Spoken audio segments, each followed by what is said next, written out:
نجکاری کے حوالے سے آپ نے خود کہا ہے کہ ٹیکس پیئر کی منی جو ہے وہ اس طرح سے ضائع آپ نہیں ہونے دیں گے. کوئی ایک بھی انٹرپرائز کو آپ کمپلیٹلی پرائیویٹائز کر کے جا پائیں گے؟ ہماری کوشش تو ہے، ہمارا فوکس ہے، اور اگر وہ فلی پرائیویٹائز نہ بھی ہو سکی، اگر اس ٹرانزیکشن کو ہم اس حد تک میچور کر دیں کہ آنے والی حکومت اگر وہ چاہے گی وہ فوری طور پہ کر دے، تو بھی ہم اسے اپنی کامیابی سمجھیں گے. اینڈ دیٹ از پی آئی اے ابھی جس تیزی سے اس پہ کام ہو رہا ہے. دونوں پہ کام ہو رہا ہے. اسٹیل مل کو کیوں اس لسٹ سے نکالا گیا؟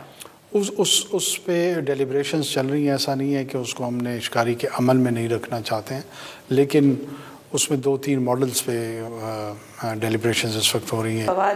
حسن فواد صاحب نے بھی کہا کہ آپ لوگوں نے لسٹ میں نہیں ڈالی ہے، پچھلی حکومت ڈال کے گئی تھی، تو نکالنے کے لیے بھی student you wait for the elected parliament? ہم جو بھی کام کرتے ہیں تو وہ کہتے ہیں آپ کو آنے والی حکومت کا انتظار کرنا چاہیے، پھر آپ کو رواں حکومت رکھنی چاہیے، نگران حکومت ہونی ہی نہیں چاہیے. جب آپ نگران حکومت کا تصور دیتے ہیں، اور میں ذاتی طور پہ سمجھتا ہوں کہ نہیں دینا چاہیے، نگران حکومت نہیں ہونی چاہیے.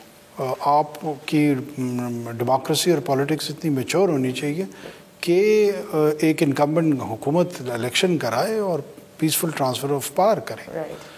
لیجسلیشن آپ کرا چکے ہیں، جاتے ہوئے پارلیمنٹ نے لیجسلیشن کر دی ہے، انہوں نے ہمیں کئی اختیارات دے دیے ہیں.